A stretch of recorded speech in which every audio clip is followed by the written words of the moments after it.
Cadal presenta Cuarto de Hora, tu programa semanal especializado en realidad latinoamericana e internacional, conducido por Jorge Elías. Tras años de crisis y tensiones internacionales, Venezuela se encuentra en un punto de inflexión histórico con la captura de Nicolás Maduro. La pregunta es si este es el fin de un ciclo o el comienzo de una transición incierta. Y hay tres factores en este momento. Por un lado, Delcy Rodríguez, que tras la captura de Maduro asumió la presidencia interina, mantiene la retórica chavista, ha iniciado una liberalización táctica, abriendo el sector petrolero, negociando con Washington bajo una fuerte presión externa. El otro punto es María Corina Machado, que es la reciente ganadora del Premio Nobel de la Paz 2025, se mantiene como la figura de autoridad moral y política de la oposición y exige el retorno pleno al Estado de Derecho y critica las reformas de Rodríguez, dice que son insuficientes, mientras el chavismo siga en el poder. Y por otro lado, se negocia la amnistía, por un lado, por el otro, la liberación de los presos políticos como gesto para reducir la tensión con la administración de Donald Trump. El gobierno de Delcy Rodríguez, que ordena esa liberación, dice que es un número importante de presos políticos que han comenzado a ser liberados en enero de 2026. Y esto se suma a excarcelaciones parciales que ocurrieron a finales de 2024. Pero claro, nada es suficiente y nada está hoy sobre la mesa ya resuelto en Venezuela. Y para entender justamente el impacto de estos acontecimientos, tanto en Venezuela como en la región, estamos hoy con Ayrton, que es politólogo, es magíster en comunicación, director de la TV Calle, sitio que recomendamos. Está radicado en Buenos Aires, Argentina. Se ha destacado como una voz activa de la comunidad de venezolanos en el exterior y su enfoque suele conciliar, digamos, el análisis de las políticas con el estudio de las relaciones geopolíticas en América Latina. ¿Cuál es la situación que hoy ves en Venezuela, Ayrton? Bueno, muchísimas gracias por el espacio, Jorge, a ti, a Cadal. Y es importante, ¿no?, abordar lo que se está viviendo en estos momentos en Venezuela desde incluso la teoría política, ¿no? Se habla mucho de transición y hay algunos voceros que afirman de que no estamos en transición porque justamente no hay democracia, y yo difiero de ello. Para mí, después del 3 de enero en Venezuela inició una transición con todo lo que eso significa. Es un proceso de incertidumbre en el que hay fuerzas colisionando entre sí, ya bien sea para reordenar el autoritarismo y que prevalezca, ya bien sea bajo una nueva lógica, o para que en este caso, que es lo que abogamos los demócratas, bueno, en efecto se instaure una democracia en Venezuela con amplio margen al respeto a los derechos humanos y por supuesto con todo lo que representa ello, Estado de Derecho, división de poderes, entre otras cosas. Y lo que vivimos en Venezuela en estos momentos son el resultado de ese tipo de fluctuaciones y de presiones. Se sabe que hay un tercer actor que irrumpió y que generó este quiebre el pasado 3 de enero, que es Estados Unidos, que ejerce presión sobre el régimen, y al ejercer presión sobre el régimen se le dan importantes oportunidades a la sociedad civil para también generar presión interna a favor de una democratización y a favor del respeto a los derechos humanos, que, insisto, son solo los ciudadanos venezolanos, es la sociedad civil venezolana la que puede garantizar que estos derechos se cumplan, porque en algunos momentos, a más allá de que ha sido Marco Rubio quizás el que más ha hecho hincapié en todo lo que significa el Estado de Derecho para Venezuela, no podemos dejar en manos de un tercer país que lo que surja de este proceso, de este periodo, sea algo pactado o acordado o negociado entre una potencia extranjera, por supuesto, y un gobierno fáctico como el que representa Delcy Rodríguez. ¿Crees que Delcy Rodríguez está buscando una salida negociada para el chavismo o simplemente está ganando tiempo bajo la tutela del gobierno de Trump? Bueno, en primer lugar, considero que ella está jugando un rol, y es que es la representante delegada de ese antiguo orden, de lo que quedó del régimen de Nicolás Maduro, y a ella le vendría, o sea, entendiendo su posición,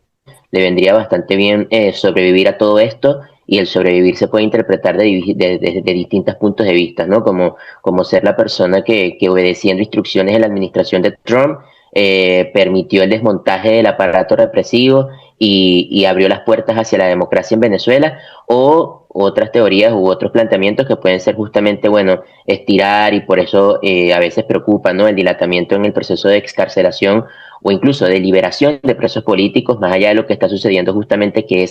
son excarcelaciones, de que incluso la misma ley de amnistía no va a un ritmo tan rápido o esperado o certero como iba la ley de hidrocarburos. Entonces responde de manera eficiente y rápida con ciertas peticiones, pero con otras ralentiza el proceso, y apostando a que el mismo gobierno de Donald Trump pudiese tener en algún momento del 2026, con las elecciones de medio término, algún tipo de crisis que le permita al chavismo resistir, y el chavismo históricamente ha sido experto resistiendo. Pero lo que sí de verdad marca un precedente en comparación a otros años, más allá de la épica electoral del año 2024, pero que mientras se ejercía esa épica promoviendo la campaña electoral del Mundo González, entre otras cosas, igual se llevaban por medio a mucha gente que engrosaron las filas de personas detenidas arbitrariamente. Es que en estos momentos hemos tenido importantes movilizaciones en la sociedad civil, y al menos no se han registrado detenciones arbitrarias prolongadas. Sí se han visto detenciones puntuales que no superan las 2, 3 horas, pero como que el régimen y su aparato represivo, que ha sido una de las principales herramientas para atornillarse en el poder, no le están funcionando como antes. Y por eso es que acá la invitación y lo que nosotros planteamos, y además cubrimos desde la TV Calle porque está sucediendo, es que el ciudadano sea protagonista de este proceso. Nadie está permitiendo, de por sí no hay una gaceta, no hay una orden del Estado diciendo que se pueda realizar coberturas sin censura en estos momentos del país, pero el periodismo se está abriendo puertas por sí mismo para recuperar ese espectro radioeléctrico, para realizar coberturas sin censura, y lo está haciendo por intuición, por pasión y convicción de que hay una ventana de oportunidad para, más allá de las tensiones o pretensiones que tengan la administración de Trump por un lado y el gobierno fáctico de Delcy Rodríguez, sea la sociedad civil la que pueda garantizar que esto no se revierta hacia más dictadura o hacia un ordenamiento del autoritarismo que es abierto con los mercados, pero cerrado con la sociedad civil, y que ante su cambio de paradigma económico, la sociedad o la comunidad internacional lo interpele mucho menos. Eso es lo que hay que evitar a toda costa. ¿La supervivencia de Delcy Rodríguez y los otros jerarcas del régimen puede derivar en impunidad?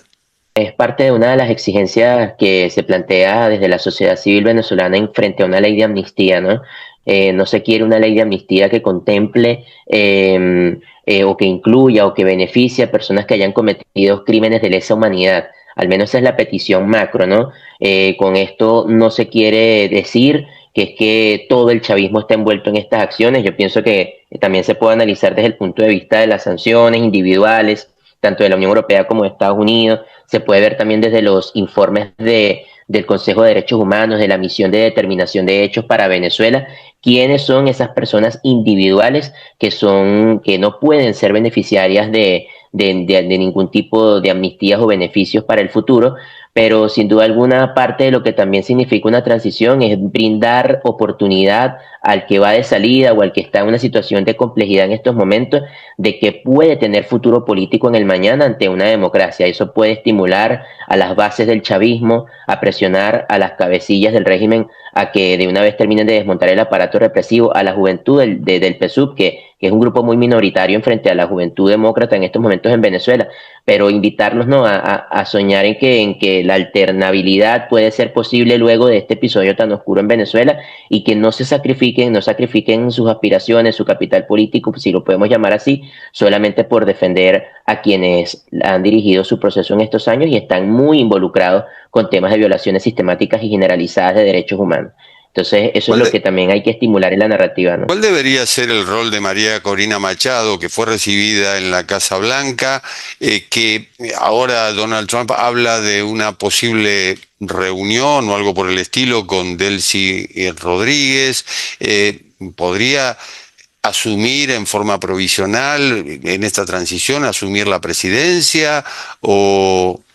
manejar, digamos, la transición en sí? Más que decir que cuál será el rol, yo pienso que el rol que hemos visto en María Corina en los últimos días es uno que se circunscribe justamente a su capacidad de articulación y de acción después de haberlo hecho todo dentro del país. O sea, estimular la participación, haber ganado las primarias en 2023 como lo hizo, a pesar de haber sido inhabilitada y que el régimen no haya respetado esa voluntad de venezolanos, que organizó sus propias primarias para decantar el liderazgo opositor, colocó allí a una profesora, una académica, que era la doctora Corina Lloris, y fue vetada por el régimen para participar. Luego terminó llegando Edmundo González prácticamente porque fue el que permitió el régimen a ser candidato, porque se esperaba que él, por edad o por salud, se negara a aceptar la candidatura. Aceptó la candidatura, giraban el país, cerraban restaurantes, hoteles, locales, kioscos por donde ellos pasaban y consumían. Ganó las elecciones Edmundo González por la transferencia de liderazgo que hizo perfectamente María Corina Machado. Custodiaron las actas, demostraron el triunfo. Luego tuvo que vivir justamente en la clandestinidad hasta que pudo salir por el tema del Nobel. Y allí es donde tú demuestras lo pacífico que ha sido el proceso democrático en Venezuela, o sea, desde el punto de vista de la oposición venezolana. No hay armas, no existía esa amenaza real armamentística que internamente pudiese ofrecer la presión suficiente para salir al régimen, y yo hoy entiendo perfectamente por qué la estrategia de María Corina se circunscribe directamente en influir sobre, o buscar influir sobre quien ejerce la presión real sobre la autoridad fáctica de Venezuela, que es Delcy Rodríguez, y por eso María Corina, bueno, está haciendo esfuerzo tanto frente a la Casa Blanca, también con el secretario de Estado Marco Rubio, en transmitir cuál es la realidad y la vocación y la capacidad que tiene ella y todo su equipo para dirigir el país, pero también ha invitado a la población venezolana en sus últimas alocuciones a entender que estos procesos nos obligarán a ver cosas que quizás no nos gusten de principio, pero que forma parte también de caminar un proceso de transición. Yo creo que hay una madurez política clave que abre las puertas a que quizás pueda tener un encuentro próximo con Delcy Rodríguez, para, ya bien sea, aquí ya son proyecciones o especulaciones un tanto sin certeza de qué puede ser lo que pudiesen hablar. Lo que sí sé es que se hablaba de la posibilidad de esa reunión, y de allí pudiese surgir desde la posibilidad de un gobierno de coalición, ya de una especie de junta civil, militar. De allí pudiese surgir un calendario electoral para evitar tener esta figura intermedia de gobierno, sino de una vez decantar en un proceso electoral transparente que relegitime el liderazgo, y allí María Corina podría ser candidata evidentemente y demostrar lo que ha demostrado en la sombra o fuera del margen electoral, porque nunca la dejaron ser candidata en las presidenciales de 2024, y es que María Corina evidentemente hoy ganaría unas elecciones presidenciales en Venezuela si se dan las condiciones. Es decir, las presidenciales de 2024, así como las de 2028, que también fueron fraudulentas de parte del régimen, hoy quedan como un antecedente, pero el resultado ya no implica que Edmundo González Urrutia vaya a asumir la presidencia. Evidentemente forma parte también de la articulación y de los acuerdos que se lleguen. Obviamente desde la sociedad civil se emana a que se respete el resultado del 28 de julio. Y cuando tú hablas de que se respete esa voluntad, es que no tuviésemos ningún tipo de elección, sino que se despojara al régimen de donde está y se colocase en la silla de Miraflores a Edmundo González. Pero sabemos muy bien que eso es más complicado de lo que parece, y que al chavismo, como un ente que se siente en estos momentos amenazado, que están con miras a ver cómo se reordena, cómo se depuran entre ellos mismos. El pasado 4 de febrero, bueno, capturaron entre ellos mismos a Alex Saab y a Gorrín, altos testaferros de Nicolás Maduro, con supuesta cooperación del FBI y las fuerzas de seguridad del Estado. O sea, ellos están tratando de reordenarse para pretender o quizás proponer que lo que más viable sea para ellos, no que los despojen por completo, apelando al 28 de julio del 2024, sino al menos ir a un proceso electoral en donde ellos puedan demostrar qué capital político le pueden ofrecer al país, probablemente, o como sería si son transparentes, perder las elecciones, pero tener un número real de electorado. O sea, cuál es la base del chavismo para el futuro, si es que el chavismo está pensando en su futuro, que sería lo más conveniente en el momento que están jugando, porque de lo contrario, ya la represión en estos momentos no funciona. Las madres siguen en los alrededores del centro de reclusión, estudiantes convocaron marchas para el 12 de febrero, hay una efervescencia que no se sentía sino hasta mediados del 2024 con las presidenciales, y que ningún venezolano daba por sentado que se reviviera por el miedo generalizado que había en el país en los últimos años, en los últimos meses. Estamos hablando de un régimen civil, sino de un régimen represivo y sobre todo un régimen que mantiene el estamento militar. ¿Cómo se siente la moral de los militares venezolanos después del encarcelamiento de Maduro en Nueva York? Esa es otra de las cosas que tenemos que ponderar, ¿no? Siempre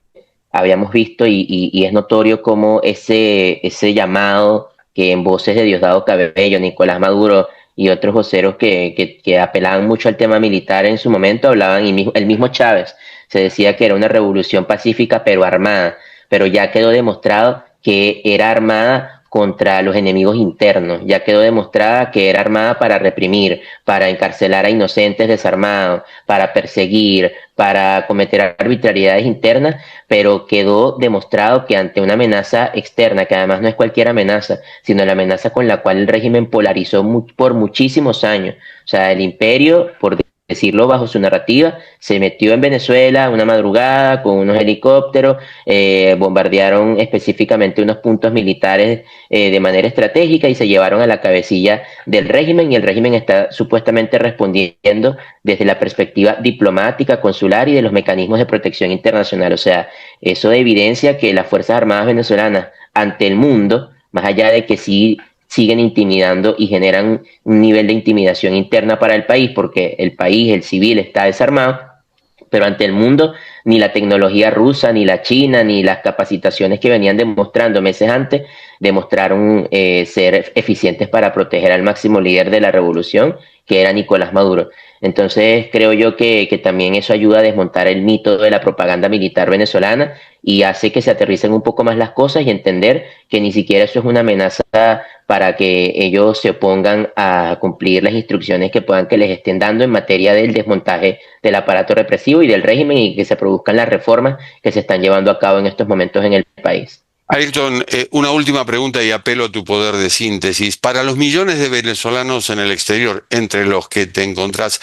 ¿esta noticia, esto que está ocurriendo en Venezuela, significa un boleto de regreso inmediato o prevalece la cautela ante la falta de estabilidad institucional? Esto se sustenta básicamente en lo que pudiésemos llamar un petitorio generalizado de la diáspora, ¿no? Mientras la puerta giratoria, la puerta que permite que salgan presos políticos de las cárceles y entren mañana, así sea por algunas horas, esto representa una amenaza para cualquiera que esté en el exilio, sobre todo por razones políticas, para volver mañana. O sea, se tienen que ver síntomas tempranos de justamente excarcelación, libertad plena, derogación de leyes arbitrarias, la aprobación de una ley de amnistía integral, y que eso dé confianza para justamente ejercer derechos civiles y políticos en el país, para que quienes han salido por estos motivos puedan regresar, y son los más propensos a regresar, entre los que me incluyo, pero también hay que hablar de una diáspora que tiene años fuera de Venezuela y ha generado raíces y compromisos económicos, arraigos familiares, ha constituido familia, y si bien ese grupo de diáspora venezolana vive y palpita por Venezuela y siente las noticias de Venezuela como si aún estuviese dentro del país, a muchos les da la satisfacción de al menos saber que pueden ir de visita o regresar sin temor a ser apresados en aeropuertos, revisados, ser sometidos a actos de revisiones arbitrarias para quitarles dinero, o que es una de las grandes redes de corrupción que operaba en Venezuela hasta hace un tiempo atrás. Entonces, esto se va a ir dando por parte, y responde a las motivaciones del que ha migrado particularmente. El que ha migrado por razones políticas, al subsanarse las razones políticas, ha de volver. Y el que ha migrado por temas económicos, al ver que ha constituido un capital económico afuera, pues analizará cuáles son también las condiciones económicas para volver al país en su momento. Ayrton Monsalve, muchísimas gracias. Y esto ha sido Cuarto de Hora, el programa de Cadal TV que se retransmite por el canal E de Buenos Aires. Nos reencontramos en la próxima. Chao. Cuarto de Hora, tu programa sobre realidad latinoamericana e internacional, conducido por Jorge Elías, es una producción de Cadal, quien te invita a formar parte de nuestra comunidad global a favor de los derechos humanos y la solidaridad democrática internacional, donando a través de www.cadal.org. Brinda tu apoyo a favor de la causa de un mundo mejor sin dictaduras.